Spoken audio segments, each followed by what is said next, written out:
evening, Ride Property community. How's everyone doing? Hope everyone is having a good week. It is Thursday, which is the new Friday. So we thought we would jump on. Last time we're going to be a 3 before we do, before we do another live, because we are getting another. She does not know what is going to hit her. One of these on Sunday because we're not busy enough. And because she isn't high maintenance enough, as you can see, very, chilled, not. So we thought we would, chat about, we wanted to do the last part in a little mini-series, really, that we'd started doing, and we've missed a couple of weeks because, I'd get her down, because I can just hear her in my ear. She put me on. Come on, monkey. So we've missed the last couple of weeks because we moved house and it was just a bit crazy. So we wanted to finish off our kind of little mini series on how we scaled our rent to rent business, but more along the lines of like the systems that we put into place to do that, really. So I mean, firstly, it's been a busy week, so a little bit of an update before we'll jump into that, and there's a couple of little things that we wanted to touch on. But in terms of this week and what we've been up to, well, there's been lots of viewings. We're getting back on the viewings train now. We've kind of pretty much settled into the new house.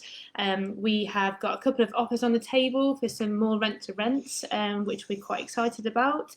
We're also dabbling with putting a pre-application in for a little project. Actually, that was on the back of Paul Million's chat that we had once we'd gone off live. Off the interview, we had another hour with Mr. Paul Million.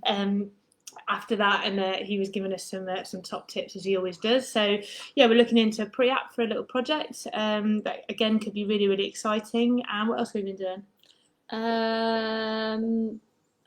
Putting you on the spot. We're doing viewings. We've got a couple of offers in, and we've got a pre-app in. Well, we had the inspection last week. So the other main thing that we kind of had going on over the last week or so was our first HMO license inspection, which was it was out of the blue. We didn't know it was coming. It was a bit of a spot check, and even everyone who's on already. Sorry, I haven't got my glasses on, so I'm a bit blind. Giving us greetings from Sweden. Wowzers! Hey George, how's it going? Sylvester's on the line as well. Sorry if I'm pronouncing names wrong. I'm blind as a bat. So we had our first inspection, which we were, kind of not going to lie about. We were pretty nervous about it because we've got 8 rent to rents now, which we kind of built up over the last, since February time. And we've got one house, and I'm sure lots of people can relate to this, and lots of it resonates with a lot of people, but we've just got this one house that's a bit of a nightmare. We took it over with a couple of tenants in situ. Hey Andrew, how you doing? Not the nicest, not the best tenants in the world, shall we say. So we've had some issues. We posted about it before, and drugs being sold in the property and domestic stuff going on in the property, and basically they, anything that we did to the property, including the refurb and everything after the refurb, they basically just destroyed it. It's one of those houses that every single time you go in, you just you want to just have a shower straight away, but also it's just been really disheartening, I guess, because of all the work and effort and the money that we put into it. At times it felt like we might as well have just set fire to it, because of these couple of tenants, but hopefully they'll be out before Christmas, because we'd served them notice beforehand, etc. We won't get into that now, but so the house, our worst house, was now the house that we're going to be getting inspected on from the council. Our first we had about 2 days notice. Our first what's the word I'm looking for, exposure to the council, and it was on the worst house possible that they could have picked. Anyway, we like a challenge. In terms of compliance and stuff, obviously we've done everything that we needed to have done. It was more from a aesthetics point of view, from a cleanliness point of view, that we were worried obviously about. Bin management is quite a big issue for the council, and we went round about 3 days before the inspection, didn't we, and 20 bin bags had piled themselves up in the garden, and there was nowhere for them to go because the bins were completely toppers because they hadn't been managing the bins properly. So that needed some reactive kind of management to sort out, because clearly there was going to be rats if that wasn't sorted, but also the council probably wouldn't like it either. So there was some management that was needed before the inspection took place, wasn't there?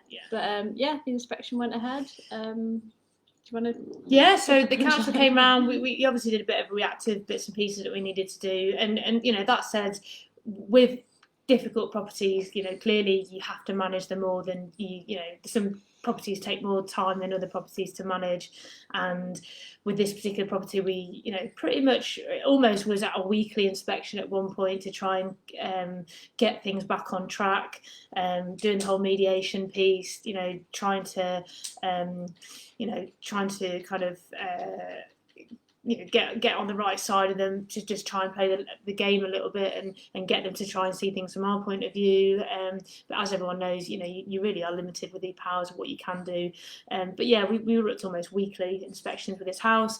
But yeah, a couple of days before we went round, and it was like literally a bomb had gone off. You know, they pulled kitchen cupboard doors off. Like Steph said, the backyard just looked like the local tip.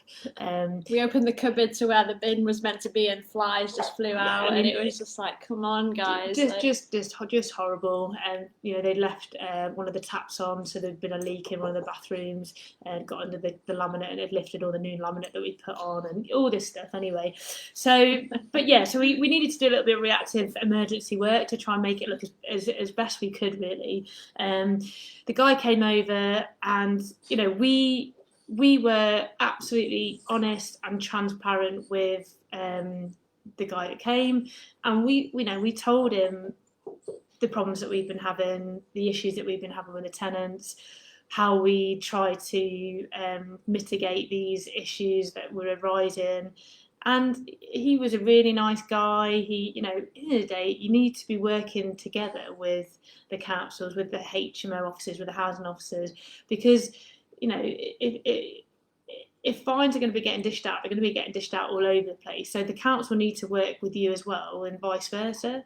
So it was a really good visit.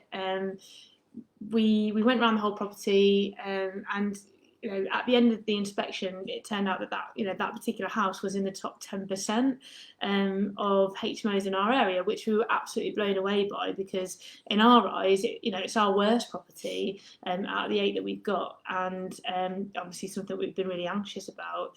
But I guess it just goes to show that I don't know, maybe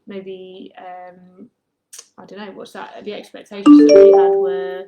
I think some of it was that, but also I think the guy, the HMO inspector, has inspected hundreds and hundreds of HMOs, and I think he could see what we were trying to achieve. He could see what we've done. At the end of the day, you can only take a horse to water, so to speak, but it's how the tenants treat the property is not what they're looking at. They're looking at what you do for your tenants to make sure that it's safe, it's compliant, and I think that shone through. So actually, it went. It had a few mishaps along the way, didn't we, during the actual inspection? One of the tenants and his girlfriend who was over basically had a huge Barney. There was things getting smashed. It was to the point where the guy from the council had to knock on the door and tell them that he was going to call the police if they didn't. By this point, we were like head in hands type thing. But actually, no, it turned out really well. He said, we are in the top 10% in terms of what we're providing. So that was our first exposure. I think the good things that came out of that was we built up a really good rapport with the council inspector. And I think taking that forward, we're starting to look at asking him questions now about another house that. Apologies. Sorry, I just got an incoming call that we're just about. Where I was like, so we've built a good rapport with the inspector. We've started to ask him questions now about another property that we're just about to license, to make sure a couple of the kind of idiosyncrasies that are in the council's requirements are kind of ironed out. And basically, we're looking at kind of the kitchen dining space and making sure that that's adequate, because this particular property, we've just tried to be quite creative, haven't we, with the living room, dining room space.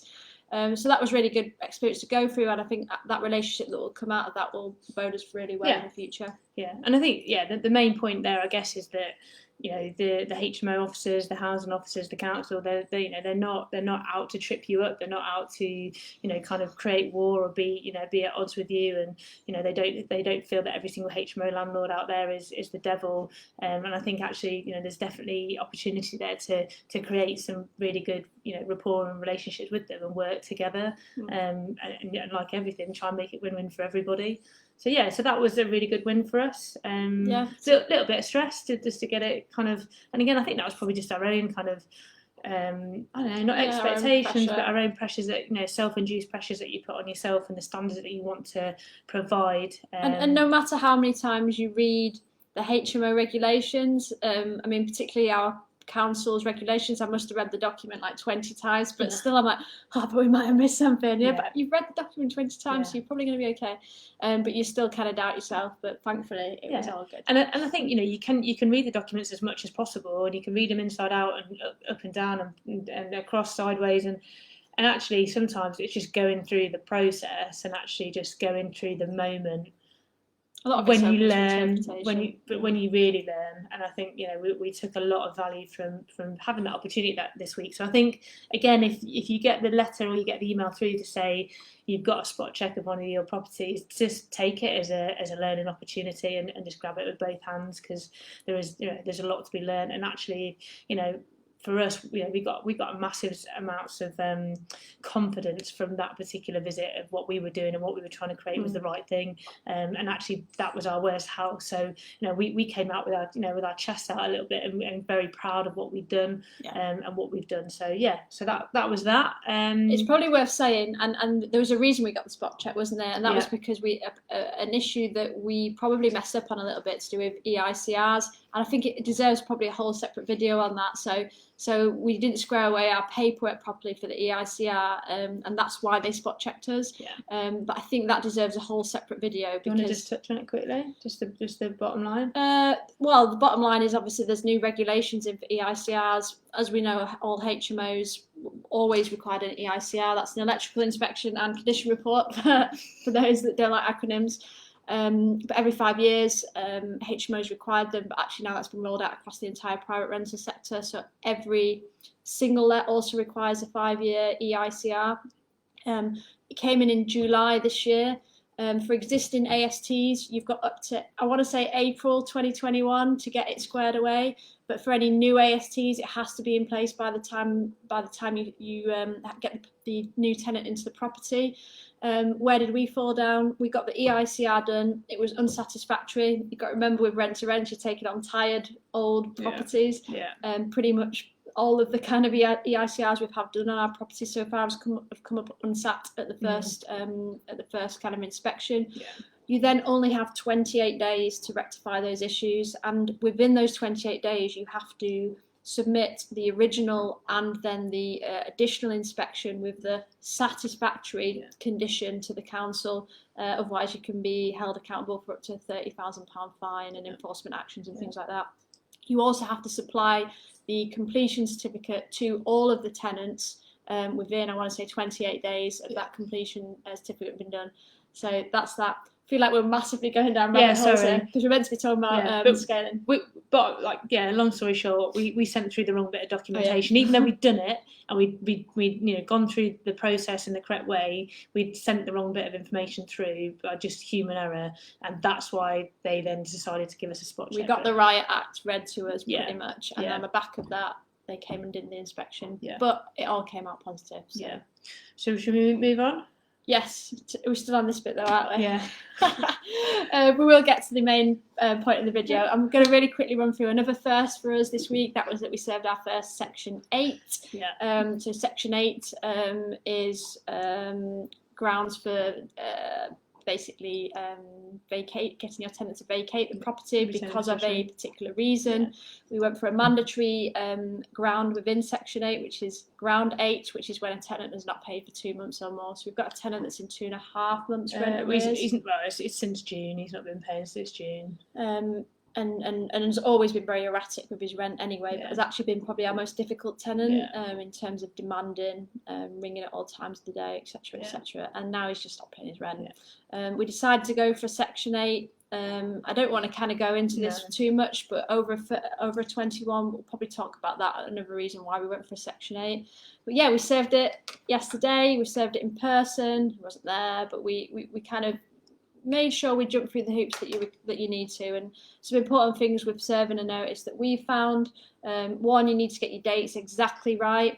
So for example, we served it after 4 o'clock, which meant that actually the date on it the date of notice needed to be read the day after. So if we serve it yesterday, actually officially we served it today because it was after 4 o'clock, and therefore the date of moving out is 6 months as of the next day. The thing is, explain that right? You get something like that wrong, and literally you could get to 6 months down the line, and you have to start all over again because you've got that one date wrong.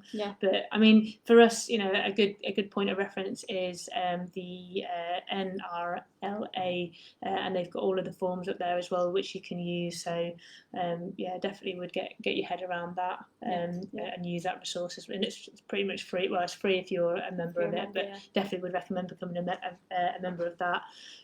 Should we move on? We don't want to make this too long tonight, but it's all good information, and again, that was another first for us, and we've learned a lot through that particular process.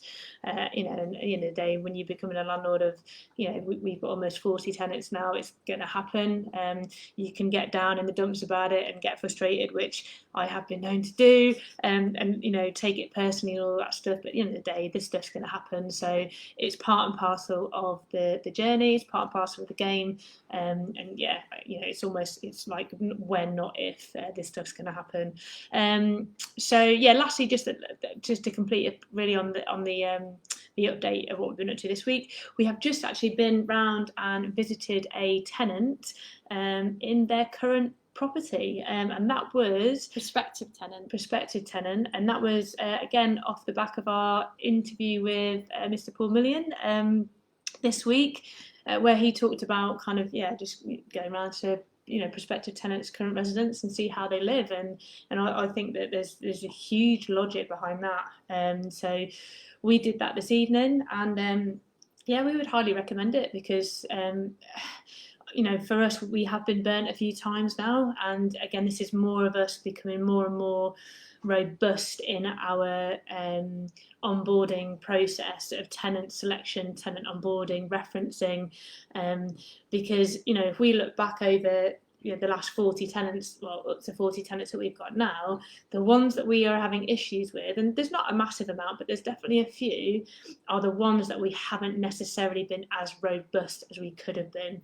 Or we had doubts and didn't go with our gut. So I would, and again, to reiterate Paul's point this week, you do all the work to, if it's rent to rent, to do your refurbs, if it's your properties and you're going in and you're putting your heart and soul into them, or you're putting your heart and soul into the deal and getting your BMV or whatever it is, your creative strategy, and then if you don't put the same effort into getting the right tenants in, it can just turn into an absolute nightmare.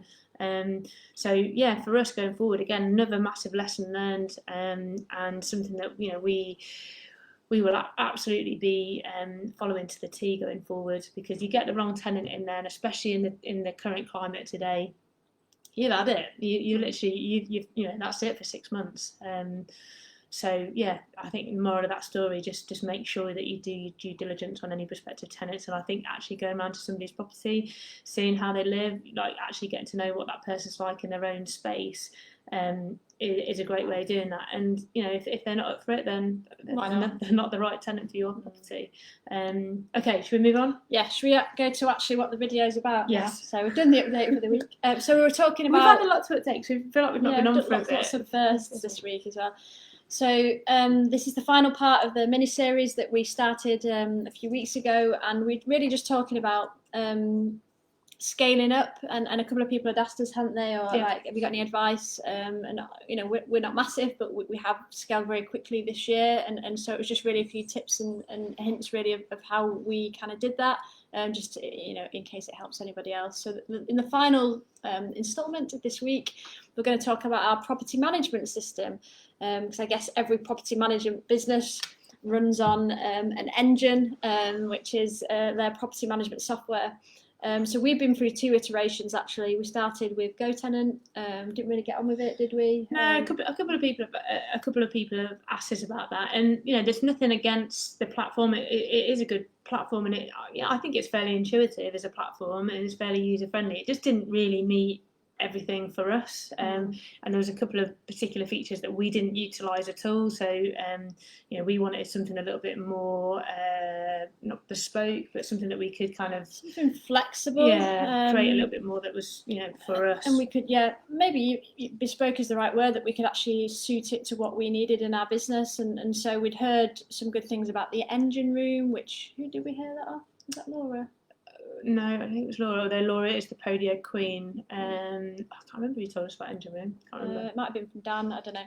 So so essentially Podio is a CRM, and engine room is a software pack that is uploaded onto Podio. You pay a monthly subscription, and essentially it has everything you need there. But the beauty of Podio is that you can actually customize it very much to what you need, with just a little bit of kind of learning on how to do it. But also another point to make on the engine room on Podio is that the payment that you make, which is £30, it doesn't get any bigger than that. So I'm not sure about R2R, I can't comment on that, but I know with GoTenant, it does with R2R, it goes up. It depending on how many messages you send out, or how many times they utilise your calendar feature, or whatever it is, your bill can get bigger, and it will grow as your portfolio grows. But with the engine room, that's a set fee, and you're not going to pay any more than that. Yeah, so you get your basic software package, which takes a day or so to get your head around. But then also, when you think, okay, well maybe I could also use this, you can then just set up your own applications, your own apps within Podio to suit your needs, and we very much did that, and I'll come on to a couple of those. So should we talk about the viewings first? Do you want to mention that one? Yeah, so as hopefully most of you know that have watched any of our videos before, we have got our wonderful property manager who now takes over a lot of the forward-facing side of the business in terms of the tenant onboarding system. So she utilises this feature a lot now, and it's the viewings feature.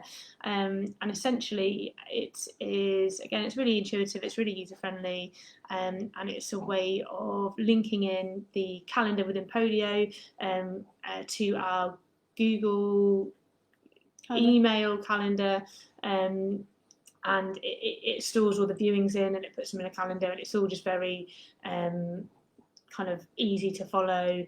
And can you add anything onto that? Just that because it links into our Google Calendar, without even going into Podio, we can literally see today, like Chloe's doing 2 viewings today, and we can see who it is, and that, so it's very easy to kind of track what's going on. Yeah, and I guess the whole thing with Podio is, again, through the start of the tenant onboarding system, even from the viewings, you create that tenant profile, and then you pull them through the whole system. So it is I would definitely recommend anyone that's not had a play around with Podio to definitely play around with that, have a play around with the engine room. I think they do a free kind of 30-day trial on it, and I definitely would kind of have a look at it. But and so we have that in terms of, that's the setup for our business, certainly from a Monday to Friday point of view, when our property manager is kind of starting up dialogues with prospective tenants. And the way that we do it is our VA sends out, and we've talked about this before, but our VA will go on to SpareRoom. There'll be kind of a pre-written narrative that she'll put out to anyone that's looking in that particular area for a room, depending on what we've got available. As soon as they then message back, our property manager kind of takes over at that point, and continues a dialogue with any prospective tenant. She'll then utilise Podio, because she's on our Podio system. She'll then book it in through there, and that's kind of the normal Monday to Friday 8 till 5 time slot. Now, if for instance, say she was going off on a Friday and she was going off shift, and there's a couple of tenants that were kind of still in the ether, so to speak, and they were still they're still in the pipeline, and they needed some more engagement. or they needed a viewing on a weekend, for instance, which our property manager doesn't work weekends, she would pass it over to us. I can't remember what the point was on that. Well, it's just that's the out of hours system, but then also we use Calendly as well. So if you were to call someone over the weekend, and we wanted to put them in for a viewing in the week, we didn't know Chloe's diary. Actually, she blocks out on Calendly, the app, what our exact availability is, and then we can just book it in for the week. Yeah, so we don't need to bother outside of hours on the weekends and the evenings. If somebody contacts us on Spare Room, on Open Rent, on Gumtree, or on Facebook Marketplace, which we're getting loads of contacts at the minute, which comes through to my marketplace, then again we can just jump on Calendly, jump on Chloe's diary, and just whack it in for the following week, which is working really, really well. And the importance of that, I think, is the prospective tenant market in Plymouth particularly, and this may be the same in other places, is that it can be a very good market, a very busy, hot market, but those leads only remain hot for about 2 seconds, and then they've lost interest, and they're distracted by a better house somewhere, or someone with a better engagement. So it's really important that you kind of strike while the iron's hot. And people are fickle as well generally, so you might send them lovely messages, but then they just go dead. So it's really important that your kind of onboarding process is as easy as possible for the tenant and for you as well, just so that you're going to get those people through the doors. So yeah, we found that really good. So that's viewings. I won't go through all the different kind of features of Podio. We'll talk about the TAF, which is the tenant application form. We wanted to try and do a screen share with some of the stuff, but because there's so many details on that at the minute that we've not figured out how we can block it out. Obviously, from GDPR point of view, we've not been able to do that. But so through Podio, you have the ability to create web forms. So you can either embed them in your website, or you can actually just send tenants the link. So the TAF form, which is the tenant application form, is what we just send people either straight away when we're just having comms with them, or even after a viewing, and it just collects all the information that we need, either to onboard them or actually just to vet them. Sorry, not vet them, compare. Say we've got 3 people who want to see the room, or are keen in the room, we compare them with the TAF, because it includes things like asking for their bank statements, asking for their current earnings, employment, all that kind of stuff. It's part of what we use for the application process. When they submit that form, it all just magically appears on Podio. It all gets saved into their tenant profile. We can just look through it. And actually then once we were like, yeah, you're the person, you kind of very quickly, a click of a button, it moves them into another app, which is called the Tenant app, and then you can house them in the right house and in the right room. And it's all very, very intuitive in how it's laid out. You can see your entire portfolio split by properties, rooms and tenants, which is really good. So that's the TAF. Did you want to talk about the maintenance web form? Yeah, so another web form that we've now created is the maintenance web form. And again, we've mentioned it before in videos about our WhatsApp groups we have for all of our tenants. And within that WhatsApp group, in the description bit at the top, we have the link to the maintenance form, which is a web link from Podio. So if there's something's happened, I know that they've got a drafty window, then they would just click on the link. Very, very simple.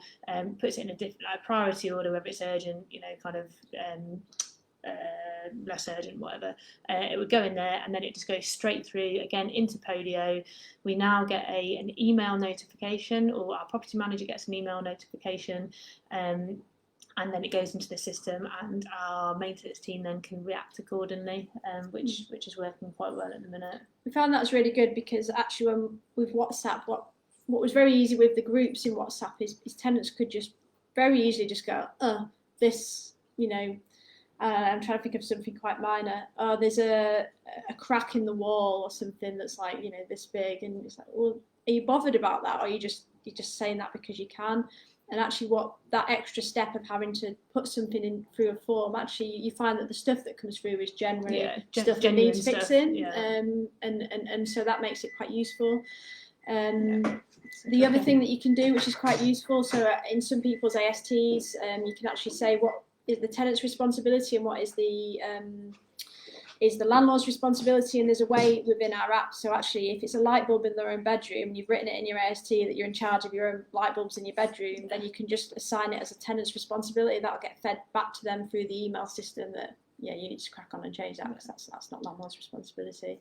It's just been a really good way of just kind of streamlining everything and just kind of stopping all the gump, the noise, and all the noise and all the traffic that's normally unnecessary, and just getting everything very much kind of. And you don't have to search through days of messages to actually find what that problem was with the tiny crack in the wall. Yeah, and so that's definitely proving to make things easier for us. Yeah. I guess the final one I'll mention today that we use, actually this was one not part of the engine room, but I set it up because I felt that there was very much a need for it, and that's the compliance app. So important over HMOs. Obviously you've got all your kind of regulatory checks that need to be done, and basically I set up an app, so for each property you'll have your gas safety, and then there's an ability to upload the certificate, and then you can set the next date that it's due. And essentially it's just really a calendar which shows exactly when for each property everything's due, so you're never going to forget. And there's an ability to say, okay, let's look at November, so click November, and then it'll say, okay, well that house needs gas safety, that one's due its PAT testing, that one needs EICR, hopefully all of that's not due next month. But essentially it just gives you a really easy one-stop shop way to very quickly see what's due, what's upcoming. And just make sure you're compliant, really. It's a big area of fear, I guess, that you kind of don't want to step out of line on those sorts of things. So just having a really systemised way that you can check that you can be confident because you're putting in the information yourself.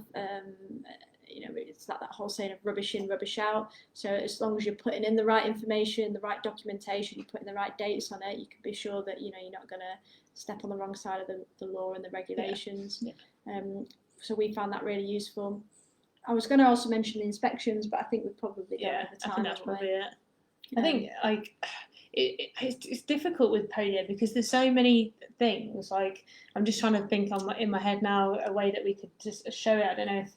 We could probably go through compliance and inspections and things like that. It's just the tenant information, isn't it, that we can't really. Yeah, I mean, I don't know. Later on down the line, maybe if people wanted to know a little bit more, maybe we could, I don't know, do a Zoom or something like that. If and then we could easily more easily block out some of the tenant information. So if people did want to, I don't know, have a little bit more of a kind of a view into the engine room and Podio and how we do it, then just let us know. We can, we're more than happy to maybe set up a little Zoom that's just a bit more private to share that information. But yeah, in a nutshell, that's our property management system. I think the opportunities to expand that to suit our needs as our business grows is pretty much endless. I'm already thinking I'd really like to be able to get that to connect to that, and there is ways to automate things. That involves the premium package of Podio, which we haven't yet paid for but may do in the future if it becomes appropriate. That automation would be really useful. But yeah, it just allows us to sleep at night in some ways, and so really useful. Would be happy to talk further to people if they want to know any more about that. But really just kind of makes things easy with having those systems in place. Cool. I think that's it. Gone on for long enough. Yeah, we've gone on for long enough. It's meant to be a 10-minute video. It's like 32 minutes. But it's good. It's good to do a bit of an update as well because we haven't been on for a couple of weeks, and life just gets in the way sometimes. It's too easy to fall back behind. Which I was trying to do, wasn't I? But hope everyone's good. Hope everyone really enjoyed the video interview with Paul on Tuesday. Some really good reactions on that. Some really good engagement. So I think a lot of people got loads of value from him. If you are into HMOs, watch that video. That guy's an absolute oracle on HMOs, but also just if you're into property, fantastic guy. Super nice guy, and just very relatable, and has got a lot of knowledge there. And I think he was just gutted that he couldn't get all of it out. He wanted 3 hours. We need more than 3 hours for him to get all of his knowledge out in the video. Sayings. But thanks for everybody. Thanks for everyone that's jumped online tonight. Dan, we will see you on a Zoom in about an hour and a half, I think it is.